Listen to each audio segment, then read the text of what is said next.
Hello बच्चों, कक्षा 10 की गणित की इस क्लास में स्वागत है आपका। आइए आज हम एक्सरसाइज 2.2 के प्रश्न नंबर 1 को करते हैं।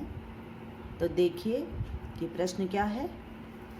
निम्न द्विघात बहुपदों के शून्य ज्ञात कीजिए और शून्यकों तथा गुणांकों के बीच संबंध की सत्यता की जांच कीजिए। हमें प्रश्न 1 का पहला सवाल है कि x² - 2x - 8।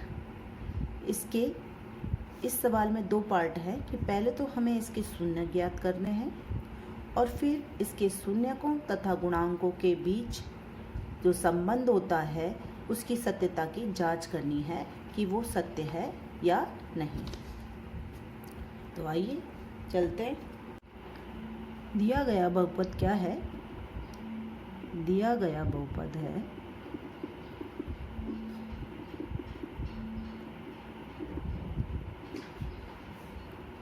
x² - 2x - 8। अब ये द्विघात बहुपद है, इसमें 3 पद हैं। तो हम क्या करेंगे, बीच वाले जो पद है उसके 2 टुकड़े करेंगे। और 2 टुकड़े किस प्रकार होंगे, इसका क्या मेथड है वो देखिए कि जो अचर पद है, अचर पद कितना है 8 है, और जो x² का गुणांक कितना है 1 है। इन दोनों का हम गुणा करके देखेंगे कि कितना आता है। तो देखिए 8 और 1 का गुणा कितना आता है 8। यानी पहले हमने इन दोनों अचर पद और x² के गुणांक का गुणा करके देखा तो क्या आया 8 आया।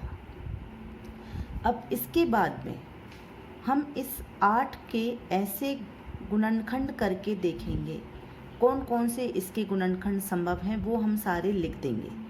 जैसे 8 का 8 गुना 1 यानी 8 एकम 8, एक गुणनखंड तो ये हुआ। दूसरा क्या होगा 4 गुना 2। हाँ, इसके अलावा भी कोई गुणनखंड है? इसके अलावा भी कोई भी गुणनखंड नहीं है। यानी 8 के 2 गुणनखंड हो सकते हैं, या तो 8 गुना 1 या फिर 4 गुना 2। अब हम ये देखेंगे कि इनका योग कितना आता है, दोनों में देखेंगे योग कितना आता है। इसमें 8 और 1 कितना हो जाता है 9, और 8 में से 1 गया तो कितना आता है 7 आता है। क्या बीच वाले पद में ऐसा अंक है? ना तो इसमें 9 है ना इसमें 7 है। इसका मतलब ये टुकड़े तो हमारे नहीं होंगे। अब इसके बाद में हम देखते हैं 4 गुना 2।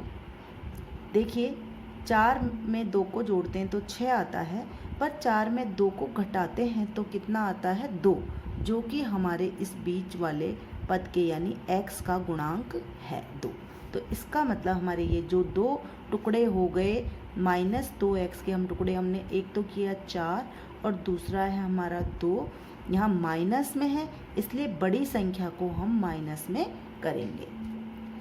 अब x है इसलिए हमने इसमें भी x लगा दिया और इसमें भी हमने x लगा दिया। तो ये हमारा, हमने रफ में इसको तरीका बताया है कि किस तरीके से बीच वाले पद के 2 टुकड़े हम करेंगे। तो ये 2 टुकड़े हो गए, एक तो -4x हो गया और एक दूसरा +2x हो गया। -4x में से 2x चले जाते हैं, यानी कितना बचता है -2x बचेंगे। इनको टोटल करते हैं हम तो क्या आता है -2x। तो चलिए लिख लेते हैं इसको, x² - 4x + 2x, यानी -2x के 2 टुकड़े हमने लिख लिए यहाँ। फिर है -8। तो ये जो 3 पदों वाला बहुपद है ये 4 पदों वाले बहुपद में बदल गया। दोनों एक ही चीज़ है, बस हमने इसके टुकड़े किए हैं। तो 2 टुकड़े कर दिए, इसी के ही ये 2 टुकड़े हैं। अब हमने क्या किया, इन 2 पदों के जोड़े बना लिए। ये 2 पद x² और -4x, दूसरे हैं 2x - 8, इनके 2 जोड़े बना लिए। अब इस एक जोड़े में से हम देखेंगे क्या कॉमन आ रहा है। तो हम देख रहे हैं कि यहाँ x कॉमन आ रहा है, x को हम बाहर निकाल लेंगे और इसमें बच गया 1x। x² है, 1x निकल गया तो x बचेगा। इसमें से x निकाला तो क्या बचा -4। यहाँ प्लस का निशान है। इन दोनों में से देखिए x तो कोई कॉमन है नहीं, पर 2 यहाँ पर ये 2 आ जाएगा कॉमन में, क्योंकि 2 का भाग इसमें भी जा रहा है इसमें भी, तो हम 2 कॉमन ले लेंगे और यहाँ बच जाएगा हमारा x और इसमें हमारा बच जाएगा 4। अब ये 2 पद, एक पद हमारा ये हो गया, एक पद हमारा ये हो गया। इन दोनों पदों में अब देखिए एक और हमारा तरीका है कि इनके जो कोष्टक के अंदर की संख्या है वो साइन सहित यानी ये चिन्ह सहित समान आनी चाहिए। यदि समान आ रही है यानी हमारा सवाल सही हो रहा है।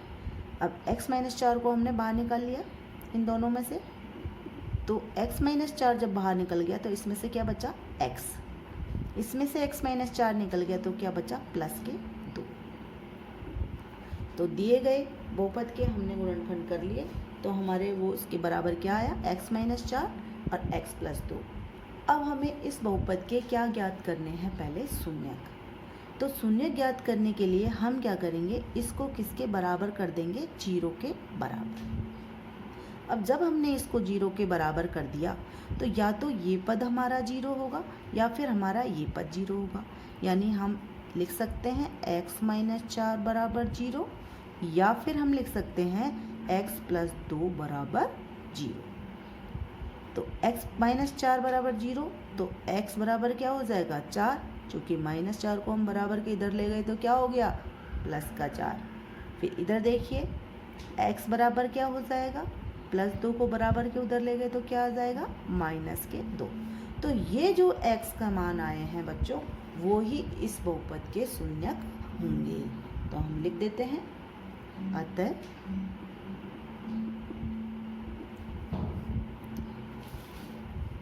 बहुपद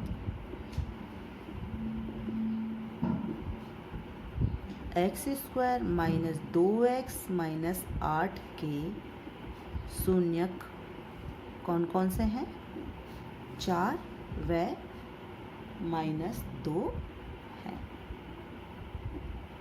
अब एक पार्ट, इस सवाल का जो एक पार्ट है हमारा, एक भाग है ये कि शून्य ज्ञात कीजिए, तो वो शून्यक तो हमने ज्ञात कर लिए। अब दूसरा है कि शून्यकों तथा गुणांकों के बीच संबंध की सत्यता की जांच। तो हम यहाँ पर जांच कर लेते हैं। तो जांच के लिए मैंने आपको बताया है कि शून्यकों के योग और शून्यकों में और गुणांकों में क्या संबंध होता है। तो वो मैंने एक फॉर्मूला आपको बताया था पिछले वीडियो में कि शून्यकों का जो योग है, शून्यकों का योग बराबर होता है किसके, -x का गुणांक बटा x² का गुणांक। ये दोनों बराबर होते हैं, यानी शून्यकों के जो किसी बहुपद के जो शून्यक है उनका योग किसके बराबर आएगा, उस बहुपद में x का गुणांक माइनस x का गुणांक बटा x² के गुणांक के बराबर आएगा, आना चाहिए, होता है। तो देख लेते हैं क्या ये सत्य है। तो शून्यकों का योग करके देखते हैं पहले तो 4 + -2 दोनों शून्यक है, इनका योग हमने किया तो क्या आया +2। 4 में से -2 निकल गए, यानी कितने बचे +2। अब इधर देख लेते हैं कि x का गुणांक कितना है, -2, चिन्ह सहित हम देखेंगे। तो x का गुणांक क्या है -2, तो माइनस तो इसका तो ये फॉर्मूले का माइनस, और x का गुणांक यानी -2, और x² का गुणांक कितना है 1, क्योंकि कुछ भी नहीं लिखा हुआ इसका मतलब 1 तो लिखा ही होता है, तो बटा 1। यहाँ पर हम देख रहे हैं माइनस माइनस क्या हो जाएंगे, गुणा होकर के प्लस हो जाएंगे, यानी ये 2 आ जाएगा, 2/1 यानी 2, और इधर भी हमारा 2। तो यहाँ देख रहे हैं दोनों हमारे बराबर हैं,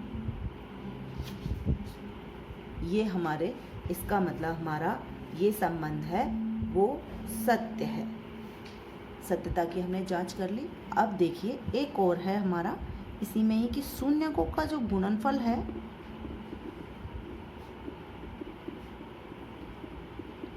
शून्यकों का गुणनफल किसके बराबर होता है, अचर पद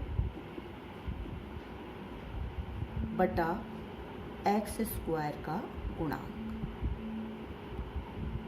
तो इस बहुपद के लिए क्या ये संबंध सत्य है, ये जांच कर लेते हैं।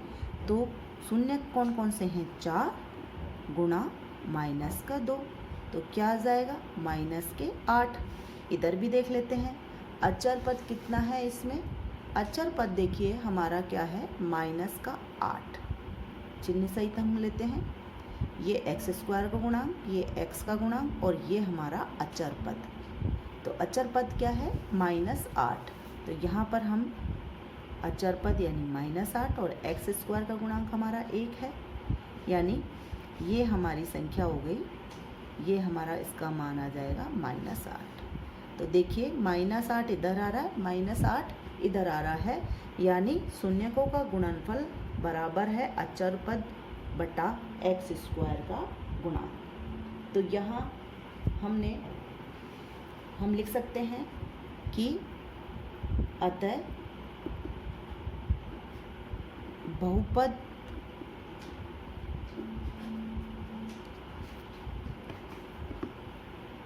के शून्यकों